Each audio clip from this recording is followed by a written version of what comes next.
Hi guys, welcome back to Walmart's YouTube channel. Today I'm going to be with you and we're going to make quick and easy spooky s'mores bars. Make sure you like and subscribe and comment below during the video. So let's get started. First we're going to preheat the oven at 350. Okay, and then in a medium bowl we're going to stir together 1 cup of flour, 1 cup of graham cracker crumbs, a 1/3 cup of oats, 1 teaspoon of baking powder, a 1/4 teaspoon of kosher salt. We're just going to stir those together. Then in a medium bowl, we're going to add a 1/4 cup of brown sugar packed, 1 egg, and 1/2 cup of butter, which will be a whole stick. And we're going to mix that together with our electric mixer. And we're going to just stir this until it combines.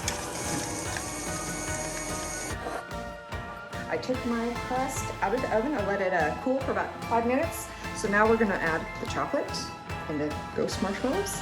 Okay, so I'm going to take 4 chocolate bars. I'm going to break them up and just layer them on here, like so. I also should mention that you can use pumpkins if you want, pumpkin marshmallows, but we're going to do ghosts today. And we're going to layer on the ghosts.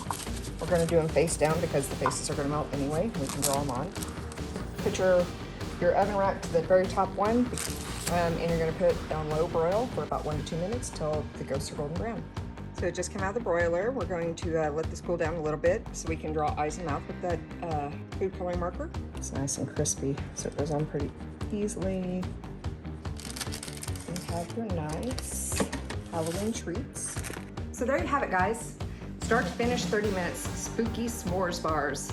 So make sure you like and subscribe. Check back next week for new content, and don't forget to leave your comments below.